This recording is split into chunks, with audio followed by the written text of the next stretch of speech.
war is already a very common word. How should allied countries respond to new challenges? What role was prepared for Ukraine and Israel? And most importantly, how and when will the war end? That's all with Henry Keen today. When enemy sends 5,000 missiles on your own homeland, kills 1,400 people, takes hostages, what is a proportionate answer the war demands actually is? Israel's military action in Gaza Strip against Hamas is the second war for independence. Some say Israel did not start this war, Israel did not want this war, but Israel will win it. The country's Prime Minister Benjamin Netanyahu ruled out a ceasefire in the Gaza Strip, refused to resign, and rejected criticism of Israeli strikes on civilian infrastructure. In fighting Hamas and the Iranian axis of terror, Israel is fighting the enemies of civilization itself. Victory over these enemies begins with moral clarity. It begins with knowing the difference between good and evil, between right and wrong. It means making a moral distinction between the deliberate murder of the innocent and the unintentional casualties that accompany every legitimate war, even the most just war. It means holding Hamas responsible for the double war crime it commits every day by deliberately targeting Israeli civilians while deliberately using Palestinian civilians as human shields. It means making clear that the use of human shields is not only an immoral tactic of terror, but also an ineffective one. I want to make clear Israel's position regarding a ceasefire. Just as the United States would not agree to a ceasefire after the bombing of Pearl Harbor or after the terrorist attack of 9/11, Israel will not agree to a cessation of hostilities with Hamas after the horrific attacks of October 7th. Calls for a ceasefire are calls for Israel to surrender to Hamas, to surrender to terrorism, to surrender to barbarism. That will not happen. Ladies and gentlemen, the Bible says that there is a time for peace and a time for war. This is a time for a war for our common future. Netanyahu added that Hamas uses human shields and hides in hospital basements, which is actually nothing new to the tactics of Islamists. Terror and fear is the faith and weapon they are incapable of fighting with Israeli defense forces, of course. What Hamas does is preventing civilians from leaving areas that Israel has called for evacuation. The whole place is nothing but a hostage zone. The Prime Minister emphasized that it is necessary to make a distinction between, I quote, killing innocents, and I quote again, unintentional victims that accompany every legitimate war. Israel's ground operation in Gaza could last anywhere from 6 weeks to 6 months. Some officials say this in a comment to Bloomberg. According to them, the purpose of this particular operation is different from previous conflicts with the Gaza Strip. Really? The delay in reaction of these some officials is stunning. Then they explain themselves. If earlier the Israeli military aimed to contain Hamas, now it is about a complete destruction. The goal is simple and clear. The Gaza region must no longer be a source of anti-Israeli violence at any cost. The government plans to create a buffer zone to prevent attack from repeating. There are no plans for occupation and control over 2 million Palestinians, said former Director of Military Intelligence Amos Yadlin. Partly due to pressure from the United States and Europe, Israel limited itself to intensive air, sea, and artillery bombardment, which it is certainly capable of. The IDF has likely abandoned a full-scale invasion of Gaza in favor of limited local operations. Such a strategy was allegedly agreed with the United States. The New York Times writes with reference to its sources. The ground operation is now less large-scale, so to say, than what Jerusalem initially described to the United States Defense Secretary. At the same time, American officials are not sure and in no way can predict how Israel will actually act, in fact, because actual increase in number of airstrikes and expansion of the ground operations indicate more aggressive plans than announced. These are buildings and piles of debris after an IDF airstrike on Deir al-Balah in Gaza. the dead and wounded, the Israel army has stepped up airstrikes in the Gaza Strip, including the south region of the enclave, where thousands of people have fled because it was then considered a safe area. There, thousands of people broke into the warehouses of the distribution centers of the UN Middle East Palestinian Refugees Help Agency. They took away flour and other necessities. In addition, the Israel Defense Forces confirmed that its fighter jets struck the Jabali refugee camp in the Gaza Strip. The target of the attack was one of the commanders of the Hamas militants. How many civilians died is not known. A representative of the IDF called it a war tragedy. One of the largest pro-Palestinian rallies was held in Istanbul on Sunday, October 28th.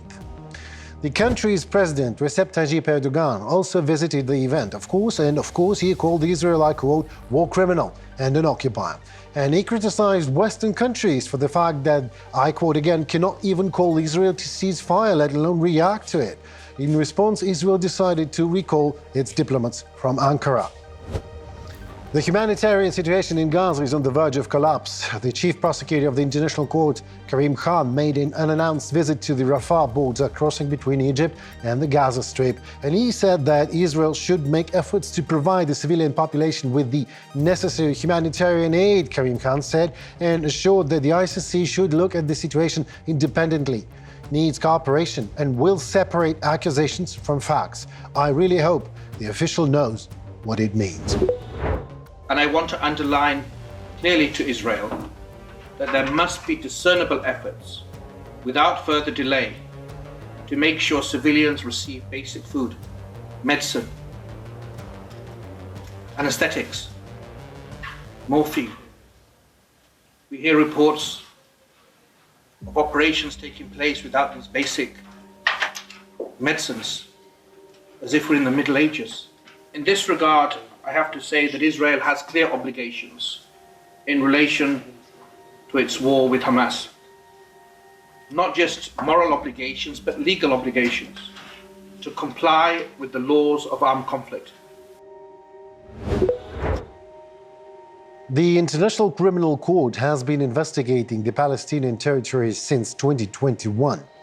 It tackled possible war crimes and crimes against humanity committed there since 2014. Israel, which has not ratified the Rome Statute of the ICC, has previously rejected the court's jurisdiction and formally does not participate in the investigations. Khan has previously stated that the ICC has jurisdiction over alleged war crimes and crimes against humanity allegedly again committed both during the attack on Israel by Hamas militants and the Gaza Strip during its retaliation bombardment by Israeli forces. Her photos are now unfortunately famous around the globe.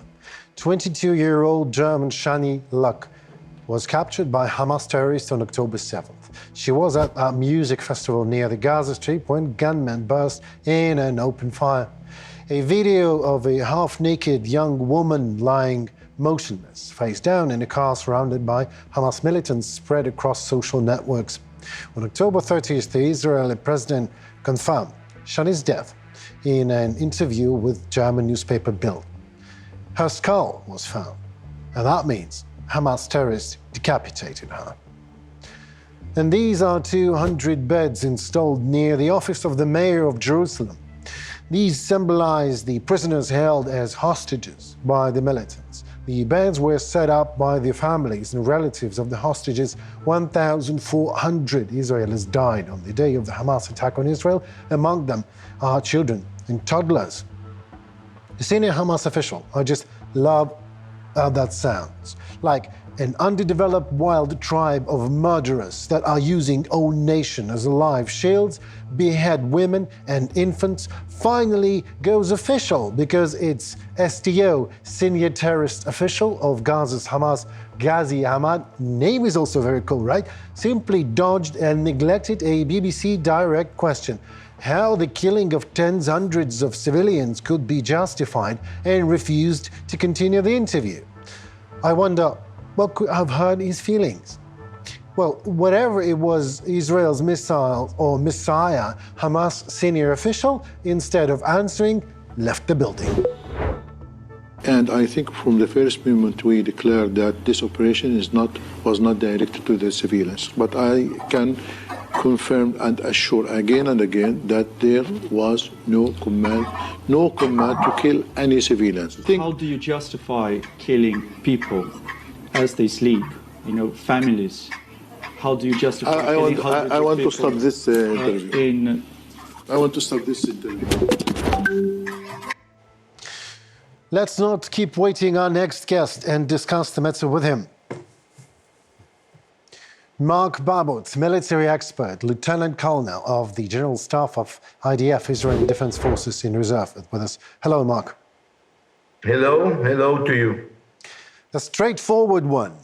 Has Israel crossed the thin red line of proportionate self-defense in Gaza, whatever that means? I don't understand the word proportion. If you mean that we have to lie and to give Palestinians to kill us, and especially Hamas terrorists, it's okay.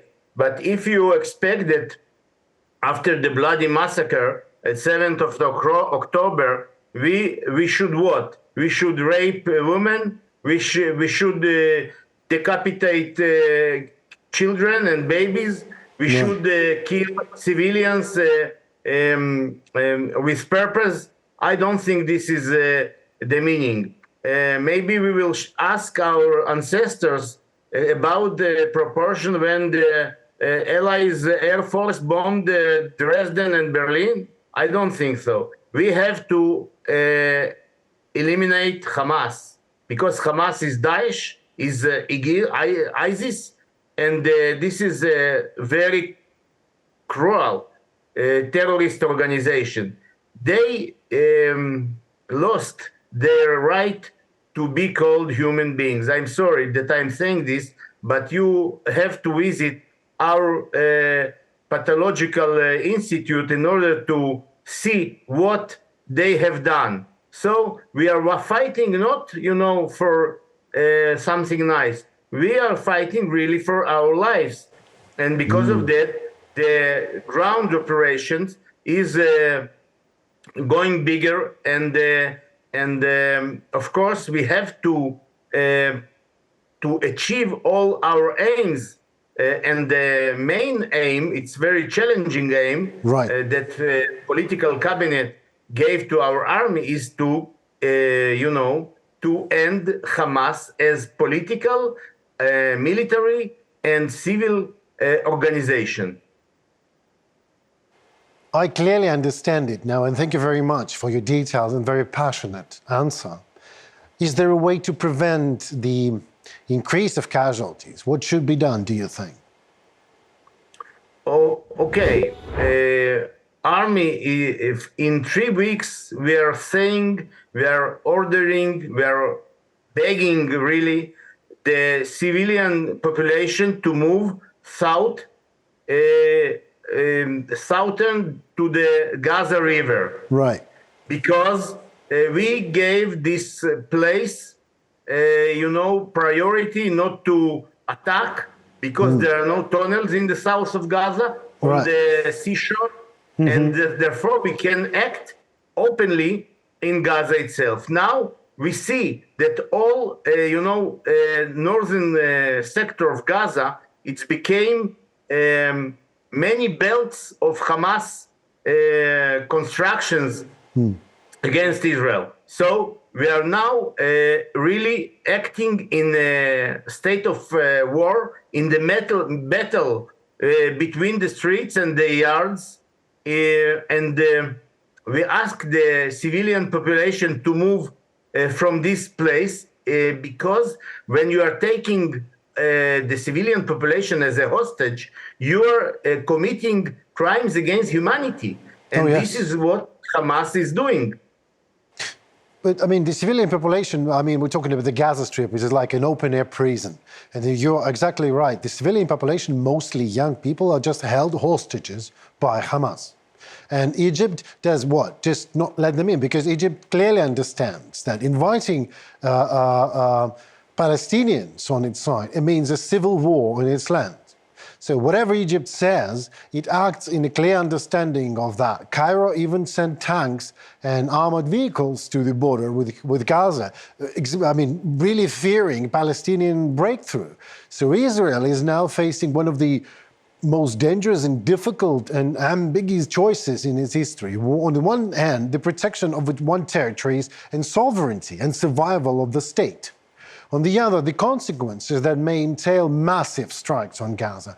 What kind of a consequence could that be from the side of the world that calls itself more or less free and more or less civilized, do you think? You know, instead of building in Gaza Strip, new Hong Kong, or first Singapore, or third Côte d'Ivoire, they build their a real hell. And they are taking all the civilians hostages, the Hamas and the Islamic Jihad, and so on. So the situation is real, not it's not humanic in the mean of civil population, but all the civil population, they have the country of Hamastan. They vote for Hamas.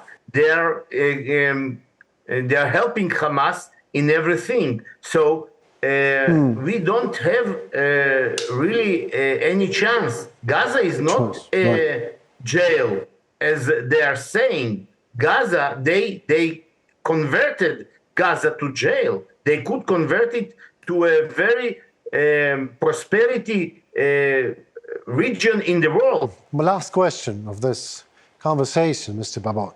Palestinian Israelis, or Israeli Arabs, if you would, according to the latest data, make about 21% of Israel's population.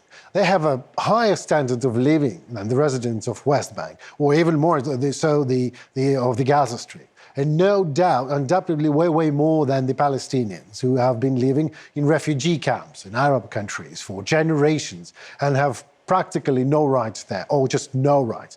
So what and how are the Israelis, Palestinians in Israel doing now?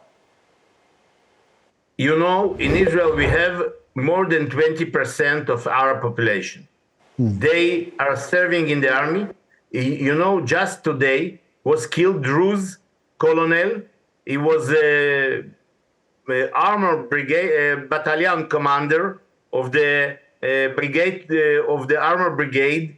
He is a Druze and he is serving in the army. We have Muslims, we have Christians, we have Druze, we have Armenians, we have many nationalities, many confessions in our army. 2 million Arabs are living in Israel with all civil and political rights. They have parties, they are participating in all building of Israel.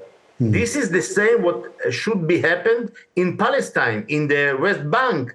They have to build their own homeland in order to be and to improve their life. But many of them want to, they want to kill Israeli children more than they love their own children. It's not I said, it said Golda Meir many years ago. Yes. And until it will not be a big change in the Arab-Palestine society, we will not, proceed to the peace. Mazel tov. This is all I can say. This is the, I wish luck, maybe this is not the proper thing to say in Jewish, but this is the only word I know. So thank you so very much, Mark, and I wish luck and prosperity. Am Israel Chai. Am Israel Chai, and Slava Ukraini. Thank you.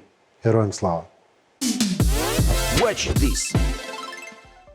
The UN remains a hotbed of, I guess, is the proper term, is the trouble. Well, suit yourself, the already difficult relations between Israel and the United Nations have worsened as a result of the statements of Secretary General Antonio Guterres. Remember the guy? Yes, the one who was writing Sergei Lavrov, Russian foreign minister, letters under the table. So now he helped to bake a resolution of the UN General Assembly. The document calls for an immediate, permanent and sustainable ceasefire leading to an end to hostilities and blah, blah, blah.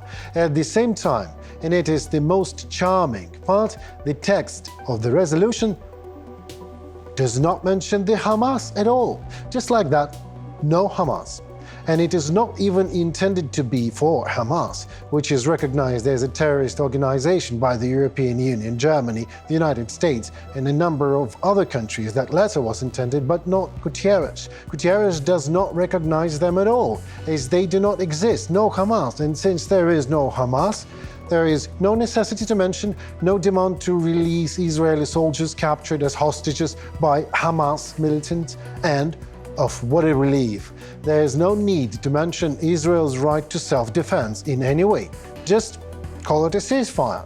Let me try to explain that. It is all about the resolution of the UN General Assembly, which was adopted during an extraordinary special session. 120 countries out of 193 members voted pro, 14 voted con, and 45 shyly abstained. The important thing is that, according to international law, this resolution is not legally binding. Rather, it should be just understood as a call to the parties to the conflict, if the parties are mentioned, of course. Resolutions of the UN Security Council, on the contrary, is and are binding. But so far, the completely outdated body of the Security Council has not managed to adopt a single document regarding the situation in Israel and the Gaza Strip, until meetings have not turned into somewhat a sad performance.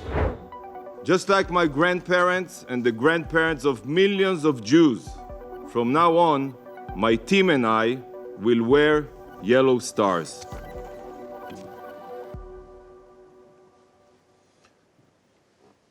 We will wear this star until you condemn the atrocities of Hamas and demand the immediate release of our hostages.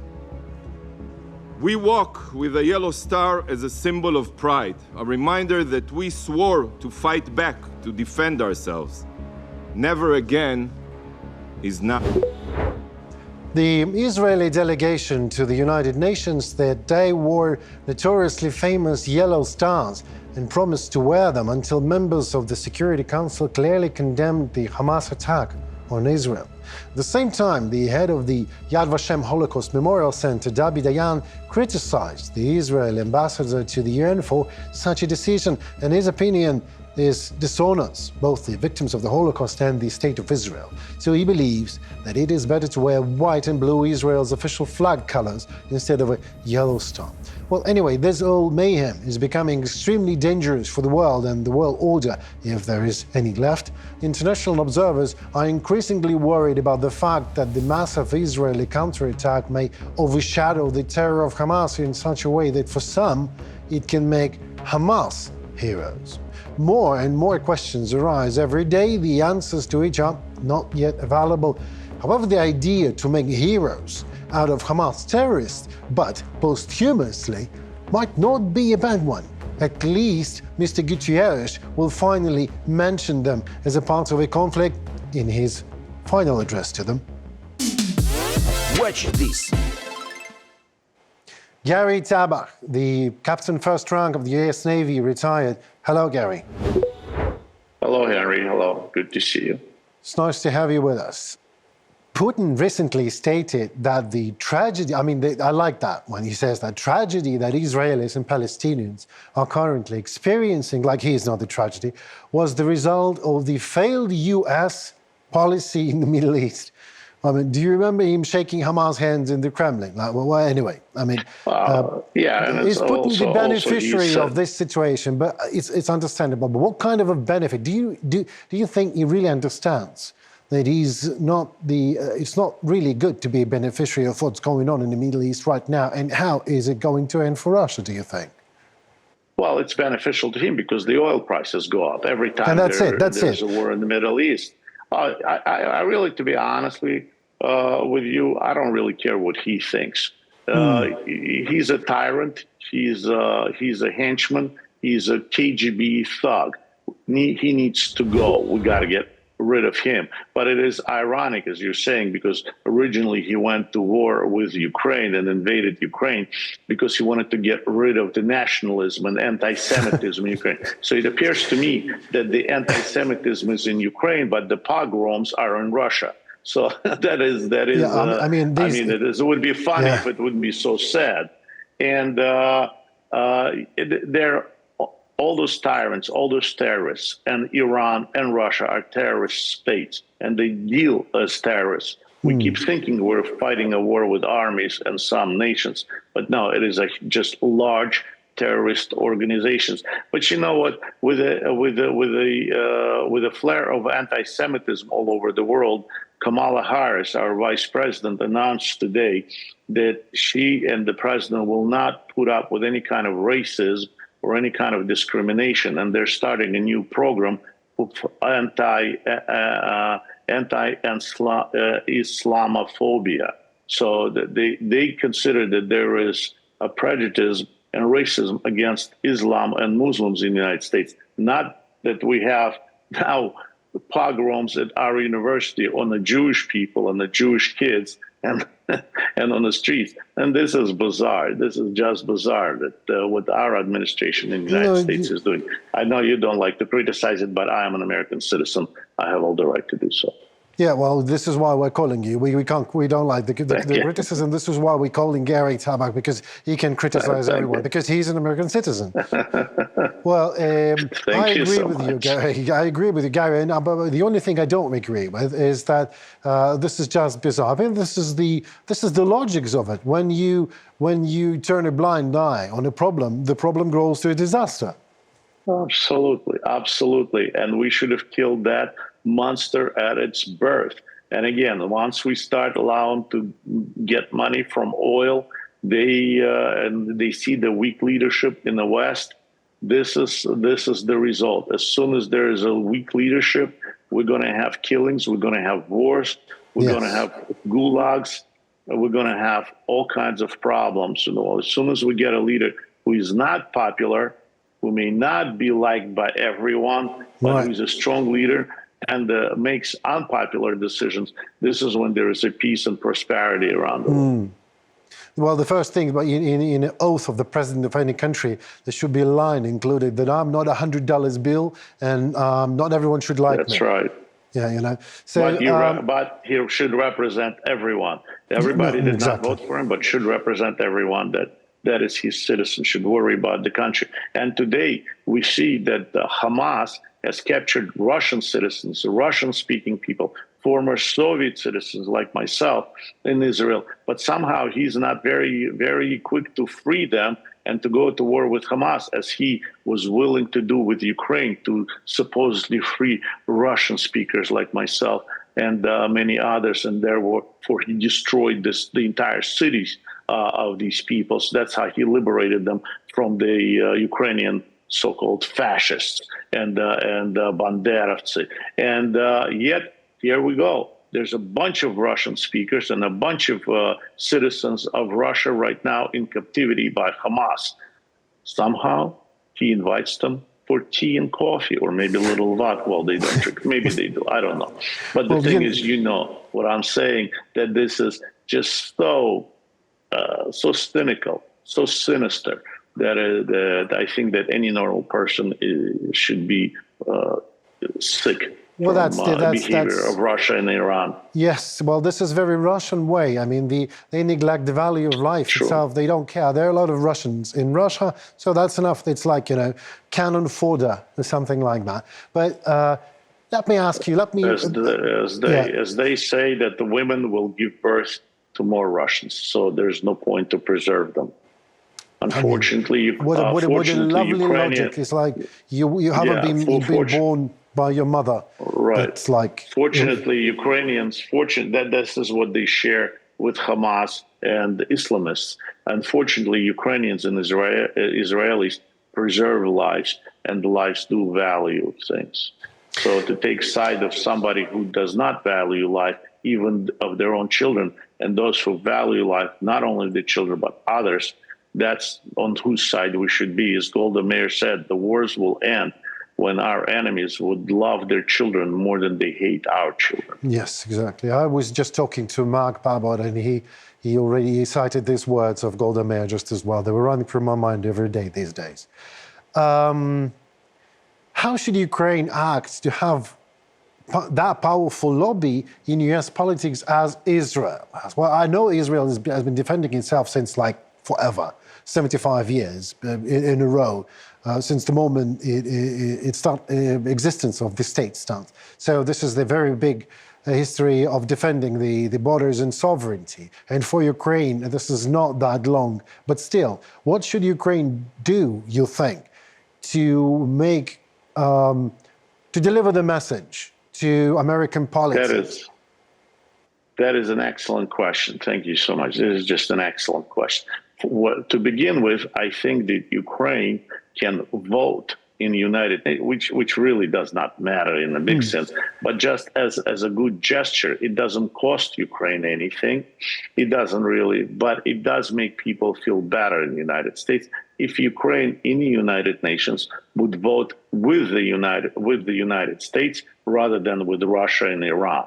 Now Ukraine is being abstaining from votes when it comes to Israel, but still, we as Americans would like somebody who we want to win, somebody who we've been investing billions of dollars into their liberty and independence would vote along with us, share our values with us. So I think that Ministry of Foreign Affairs in Ukraine should really take lessons from the Defense Department of Ukraine, from the military of Ukrainians in diplomacy. And secondly, I think it is very, very important. What has Israel done? For example, when Israel was established, the Democratic Party was 100% for Israel and Republican Party was not. So Israel did not start bashing and cursing and dumping buckets of dirt on the Republicans. On the contrary, they invited them to Israel. They said, we will pay for it. Come in. The school teachers that were Republicans, the university professors that were Republicans, the politicians that were Republicans, and they would come back and say, you know what? Israel is great. Well, you know what? Now 100% of Republican parties on Israel's side. Israel, the best ally in the United States for Israel is our Republican Party. I think that this is what Ukraine should do. Instead of bashing and pouring a bucket of dirt on Tucker Carlson. Yeah, I don't agree with Tucker Carlson on Ukraine either. But what should we do? Tucker, come look for yourself what Ukraine is all about. Let us show you. And I bet you Tucker Carlson is somebody like you who is not on a payroll of someone. He has a mind of his own. He has a stamina of his own. Yes. He will speak out. He will deliver the truth. The same, just like Sam Schuster. I mean, they come to Ukraine and they see, invite those people, lobby them. Israel spends $1 billion a quarter on lobbying in the United States. Taiwan spends $700,000 a quarter on lobbying in the United States. Ukraine spends zero. But not only Ukraine spends zero, those philanthropists who are pro-Ukrainian and who are lobbying at our own time, at our own expense for Ukraine, will go around. We set up meetings. We set up demonstrations. Many of us are being cursed and being called Trumpists and being called the enemy, labeled by the media in Ukraine, which we feel is very, very unfair and not productive and not constructive when it comes to Ukrainian independence. Thank you so very much, Gary. A bunch of good answers. We talk to you very soon, I hope. Goodbye. And thank you. Bye-bye. I'm Israel. Hi. I'm Israel. Hi, and Slava Ukraine. Watch this. But there is a war in Ukraine, remember? And here I would like to talk about the Ukrainian context. From the first days of the Hamas attack on Israel, official Kyiv confidently supported the Israeli Defense Forces. And Israel's ambassador to Ukraine, Michael Brodsky, said that Ukraine is the most pro-Israel country in Europe. At the same time, Ukraine remains the only country in the Western world that has not recognized Hamas as a terrorist organization. Answering the question why official Kyiv takes a, let us call it a cautious position on this issue, the president's representative in the parliament, Fedor Vyislavsky, emphasized that it is important for his country not to acquire new enemies. Let me explain. In the context of the Russian-Ukrainian war, Kyiv is interested in supporting Arab countries. Ukraine has invested significant efforts to strengthen relations with them. And any harsh rhetoric on some issues, according to experts, create risks for the further development of relations between Kiev and Arab world. Well, this whole situation, in my opinion, is reflected quite well by the Washington Post article with a brisky title, New Danger for Ukraine, taking Israel's side in war against Hamas and Gaza. The author of the article believes that the war in Gaza is becoming one of the most dangerous and difficult diplomatic challenges for Ukraine since the invasion of Russia in February 2022. With the Israeli military operation in the Gaza Strip, casualties amongst the Palestinian civilian populations are increasing indeed. Countries such as Turkey, Saudi Arabia and Qatar, which at times provide crucial support to Ukraine, accused the West of double standards in the Gaza Strip. Thus, they imply that the West widely condemns the death of civilians in Ukraine and muted criticism of Israel's actions in Gaza. Randa Slim called to be an expert on peace building at the Middle East Institute, which is famous for not reaching the goal it has been creating for, that institute, who was interviewed by Washington Post, believes that Zelensky could win more friends if he, I quote, was ready to say that Russia is doing in Ukraine the same thing as Israel is doing in Gaza. That's right. End of quote. Randa Slim did not mention what kind of friends that might be and what a friendship like that would actually lead to. And she does not actually have to, because Washington Post posts it for her, reminding us all of the role that ministers of foreign affairs of Turkey and Qatar played in the negotiations between Ukraine and Russia on the exchange of prisoners of war and Russia's blockade of the export of Ukrainian grain. And Zelensky's current statements comparing Hamas and Russia are unlikely to resonate in Arab countries, no matter how true they are. As Russia increases its attacks on the Eastern Front, the Washington Post writes Ukraine can hardly afford to lose friends. Well, I remember times when Washington Post said that Ukraine cannot afford to shoot missiles on foreign lands, calling Russia's annexed Crimea a foreign land to Ukraine. So I am not really too sure the Washington Post is the proper source when you want to learn anything on the affordance of losing friendship. However, it is a relevant source indeed when you want to learn how you should not neglect internationally recognized borders of states and its sovereignty. Still, given the growing opposition of Republicans in Congress to the provision of additional aid to Ukraine, the situation for Ukraine is not the best one indeed. President Biden proposed an additional $60 billion in aid for Ukraine, trying to increase funding for Israel and strengthening border security in the United States. But now the White House is dealing with Mike Johnson, the new Speaker of House of Representatives, who has repeatedly, and that is 9 times in a row, voted against further funding for Ukraine and has already said that aid to Israel will be considered separately and not in a package with Ukraine. That said, the reaction of the White House did not take long. They say that Joe Biden would veto aid if Ukraine was not included in the bill, as simple as that. The US Secretary of State and the head of the Pentagon are trying to oppose attempts to split the aid package up. Anthony Blinken and Lloyd Austin tried to convince American lawmakers during the Senate hearings that it is in the country's best interest to approve President Biden's request for $106 billion to support Ukraine, Israel, and the security of the United States borders. Vladimir Putin may attack a NATO country if he cannot be stopped in Ukraine, the head of the Pentagon is convinced. Well, I'm sure that is one thing Vladimir Putin is also quite convinced in. In Ukraine, Putin has felt that he could wait us out, and that's part of his strategy. It's the main part of his strategy. He feels that the West will get tired of supporting Ukraine, and he'll soon have his way. If that's the case, if we don't support Ukraine, then Putin wins. But Putin will not stop in Ukraine. We know that. We all know that. And so I think it's important to do what's necessary to support Ukraine and Israel and to help them defend their sovereign territory. Watch this. It is a privilege and honor. Matthew Sampson is with us in this very studio, a man who spent 524 days in Ukraine on the very front line fighting for Ukraine. He is an international legion under the Ukrainian main intelligence service. He is a United States Marine Scout sniper. Meet Matthew Sampson.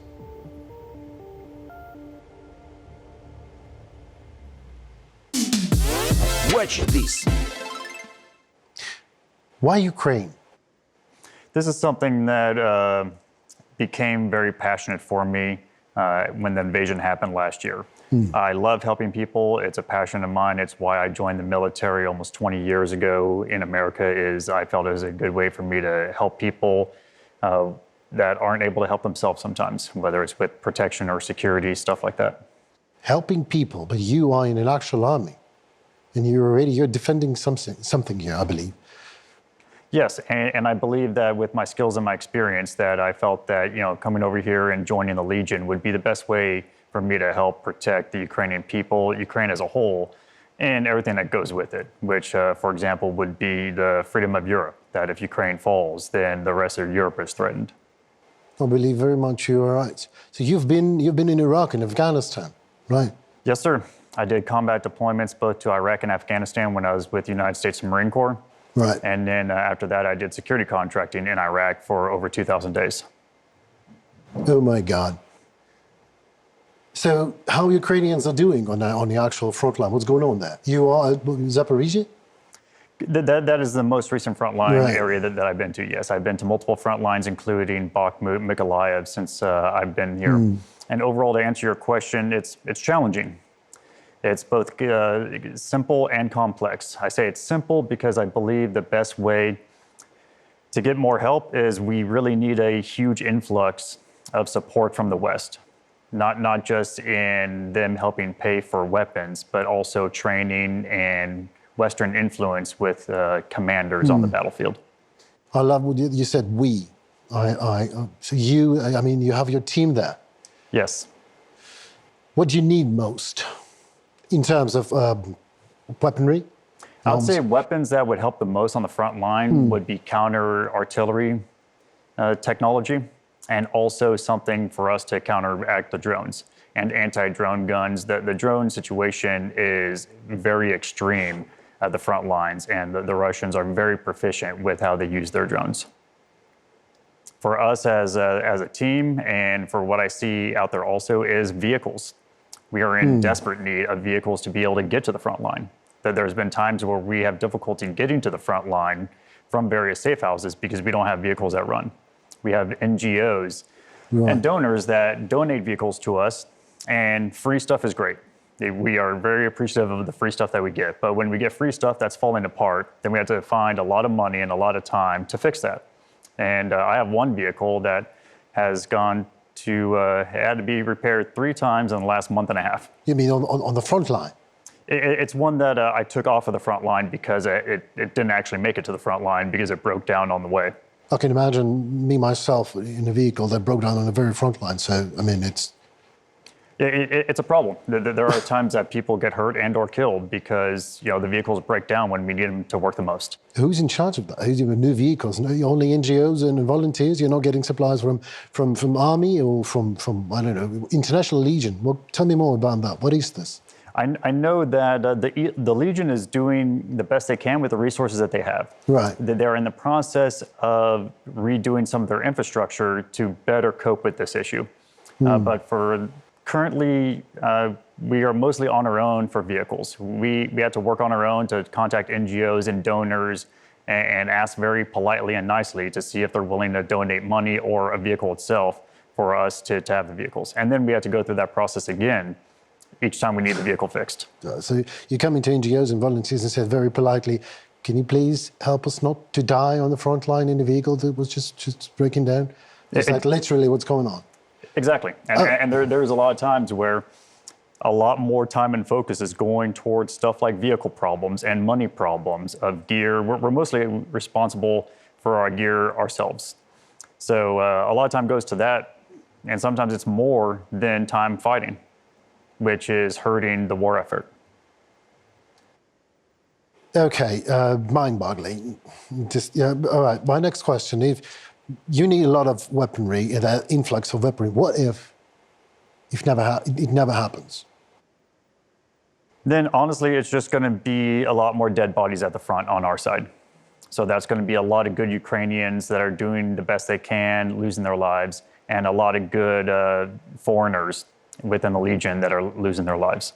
What would you suggest to deliver that message to to the United States as a country and as a political structure, whatever it is, Senate or politicians in high chairs that are right now like Mr. Johnson, Mike Johnson, that just votes against Ukrainian aid like 9 times in a row because he doesn't want that. He's not anti-Ukrainian, of course. He's patriot of the United States of America, obviously. He's trying to fix the domestic problems that country is trying to solve, which are just waiting in the line. There are a lot of them. But the people are dying. Ukrainians are dying, and your people are dying because of cars are breaking down. There is not enough weaponry, and there is enough weaponry. The Western world has enough weaponry. Is that the case? So yes, I believe it is. And to answer your question, I believe the thing that helps the most is exactly what we're doing right now, is being willing to sit down and have the conversation, and to do so with people that are actually experienced in the specific fields that we're talking about. So this is a great example. I've spent a decent amount of time at the front lines, so I'm able to share exactly what we're needed, all the stuff that's needed at the front lines. So, I mean, but our show is not enough. What if that would be up to you? If you would be Mark Milley, what would you do? That's hard to say. The people that are above my pay grade, they know more information than I do typically. So it's hard for me to answer that question. But what I can say is that I would absolutely love the opportunity to speak to some more people that are the ones that are making the decisions that affect us on the front lines. So, I mean, in the United States? Yes, sir. Right. Yes.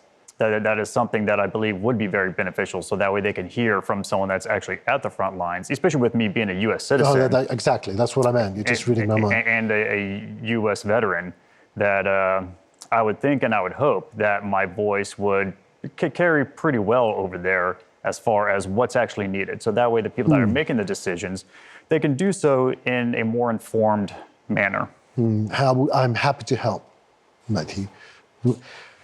As a professional that has been in Iraq and Afghanistan, what's going on right now in the Middle East, how that is going to impact Ukraine? Is it going to? And how? I believe it will impact Ukraine, and I think that's just because I know how it is in America, that it can be easy to get distracted by various things in the news. So the invasion was over 600 days ago of Ukraine. Israel is now the latest thing on the news. And as more things are being reported over there and less being reported over here, less and less Americans are going to even remember that there's a war going on here, and we desperately need help.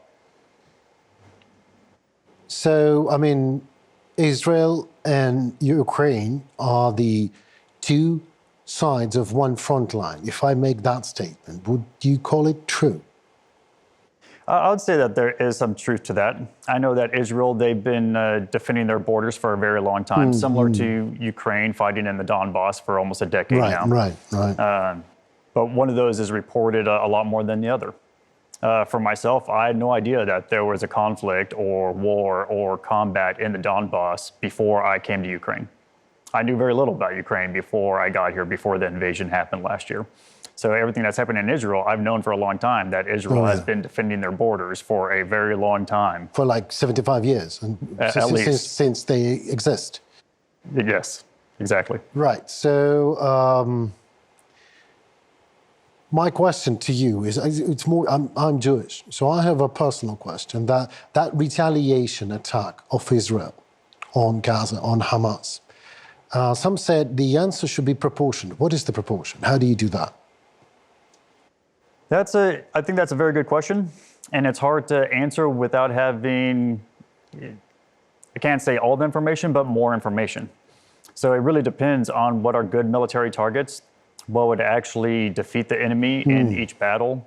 That's information that obviously I currently don't have, and we probably don't have here in this room, but the leaders that make those decisions, I hope that they have that kind of information to know the best way to defeat their enemies. Right, so do you have family and friends in the United States, right? Yes, I do. What they think about your decision to go to Ukraine again, to like Matthew is in Iraq, Matthew is in Afghanistan, now Matthew is in Ukraine. Are you addicted? Are you addicted to adrenaline, Matthew? Or you are defending core human values like freedom that really means something to you? No, again, this is just a passion of mine.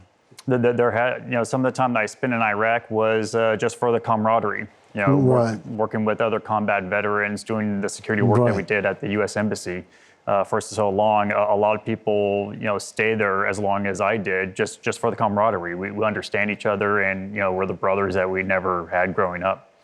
But for my family back home, my sister is a good example that she's very worried for me. She supports me as an individual making the choices that I'm passionate about. But she would absolutely love to hear that I'm on my way home. So she's not all that happy that I'm here. She wasn't happy that I was in Iraq or Afghanistan. But she is supporting what I'm doing, and she's donated a decent amount to try to help fund everything that we're doing here. Because again, we're working mostly on personal finances for a lot of the stuff that we have to do here. I still don't understand the International Legion. The people are there that are fighting for Ukraine. They are dying, and this is the front line. This is the war. So if you need Western weaponry, maybe this is a great idea to help your voices to be heard in West. Like we have to have you to put you on a plane to go to American Senate and to have a speech there. Because American people are dying on Ukrainian land, on Ukrainian ground, because there is not enough American weapons there. Am I thinking in the right direction? Right? Yes, sir, and I concur fully. I think that is something that would be very beneficial. So that way, again, the people that are making the decisions that affect us on the front lines are able to do so in a more informed manner, to actually hear from people like myself that have spent time out there, to explain to them the type of stuff that we need and how we need it. In my opinion, a lot of the support that we've gotten has been in much smaller piecemeal sections than it really should have been. That if the support came in bigger amounts, then we'd be able to do a lot more productive things at the front lines. Well, maybe it is the war is business for some. Maybe it is good to protect the war. Maybe for some, it's okay now. It could be. For some, I know that for those of us that are fighting, that's not what it is for us. Everyone that I know that's fighting currently, we're doing it because we all have passions to help people. Some people, some of my fighters have children back home, and they were appalled at the things that the Russians were doing to some of the Ukrainian children when they invaded last year, and that's why they're here. So I can't speak for those that have their own personal agendas that are on the negative side, but there's people screwing things up in every industry, in my opinion, and people that are trying to be as professional as possible in every industry. Mr. Glenn Grant calls them. I believe it is Mr. Glenn Grant. You know him personally, right? Yes. I connected with him a little bit last year. Right. So he says these people are delayers, or maybe that was Stephen Moore. But I now have a lot of friends, in position in the American military. Sure. So. Let us get back to our muttons, the Republicans and Democrats. What is the situation at the moment? So everyone knows that Ukraine is at war. Everyone wants to help, and then they're cutting the Joe Biden is it looks like is on the Ukrainian side, and Mike Johnson is more like not. So what is going to happen? I can't really speak to what's going to happen, but I think that there's a lot of people that are making these decisions that sometimes they just don't know any better. They don't know what's going on. And that's why, again, some of these conversations are very important. And also, I think with the American people, that I'm sure there's a lot of American people that are calling their representatives and telling their representatives, please vote yes for this or please vote no for this. And it's their job to listen to their constituents. However, if the American people aren't fully educated on what's going on here, then that's a problem. And I know that some of my former colleagues, fall under that, where, I asked them for donations, and a lot of them have responded to me of, well, we've already, sent billions over there. How do you not have money to fix a transmission on your vehicle? And I have to explain that, these aid packages are not piles of cash. The aid packages are largely weapons, ammunition, equipment that's worth piles of cash, but it's not actual physical cash that's coming over here. And these people just probably don't understand the scale of the amount of money, how costly the war is, because billions and billions is like one day. Exactly. And I think one day of surviving, not even of counteroffensive on the ground without like air superiority. I mean, without any air support even. So I'm starting to like the idea of getting a group of American and international military people going to the United States, talking to the United States. And I think that's also important, not just for the military members, but even some Ukrainian civilians. Well, there we go, right. That here's people that are just trying to live their lives. I saw this a decent amount when I was in Iraq, a little bit in Afghanistan, but mostly Iraq, just because of how long I was there, that the locals, most of them, they're not terrorists or anything like that. They just want to live their lives. That they want to go to work without getting blown up and killed in the process. And it's something that I see here on a regular basis that's heartbreaking, whether it's here in Kyiv, whether it's in other cities in Ukraine, that the Ukrainian people, that they just want to survive. So some of them, say that they can't go to work sometimes because they spent all night, in a shelter because of air raids all the previous night. I know some Ukrainians that they've been sleeping in their hallway for over a year now because they're afraid of being anywhere close to windows because of cruise missiles and drones. And that's something that the American people, I know for a fact that the American people don't really know what that's like because we've never really had war on our soil. Exactly. That's what I wanted to say. Yeah. Which I have to say, our country is amazingly blessed that we don't have that problem and that our people don't know what that's like.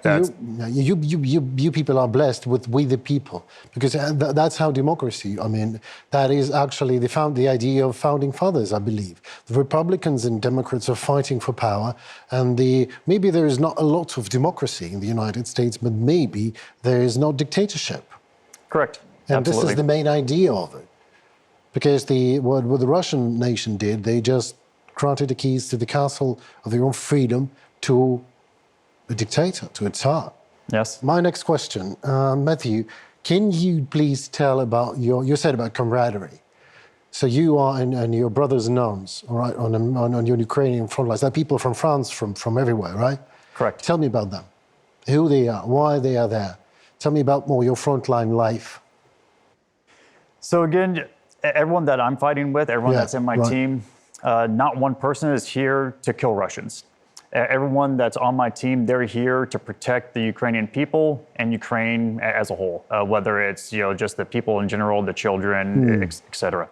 So they're here to do good, and if that leads to combat at the front lines, they are very excited to go to the front lines, have good missions, do things that are productive for Ukraine, and if that turns into a lot of dead Russians, then that's just part of the job. So I'd say for the camaraderie, it's very nice to see that all these veterans from different countries, some part of NATO, some that are not part of NATO, all working together. We all have very different backgrounds, sometimes different training backgrounds, different combat backgrounds, but we learn very quickly how to work together to trust each other. So that way we know that when we're having a bad day at the front lines, whether it's in the city of Bakhmut or trying to get back into Bakhmut, that we can all count on each other. And we know that we're going to be doing everything we can to bring all of us home alive if possible. After the inevitable victory of Ukraine, what would you do? Will you be looking for another war to do good? Or you finally go back to your family and to your sister? I would like to go back home and have a more normal job. That's something that I would like to have. I enjoy my country. I spend a lot of time not in my country, and I miss it quite a bit. And that's something that I wanted to do for a long time. I wasn't looking for another war when this happened, and I stayed home for a little while, really thinking about it and praying about it before I actually decided to make the trip over here. I got here in May, and obviously the invasion happened at the end of February. So a little bit of time passed before I decided to actually get on a plane and come over here. So yeah, I am looking forward to being able to put away the firearms and the body armor for a period of time, or possibly for good, to move on and start a slightly different life.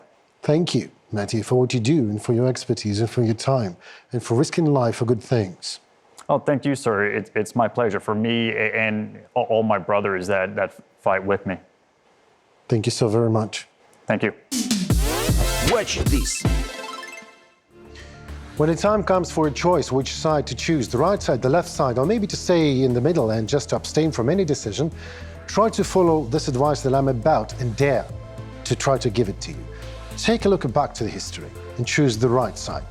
It was me, Henry Keane, and my show Talk for More. Find us in the web. A lot more interesting to come. Thank you. Stay safe and tune for more.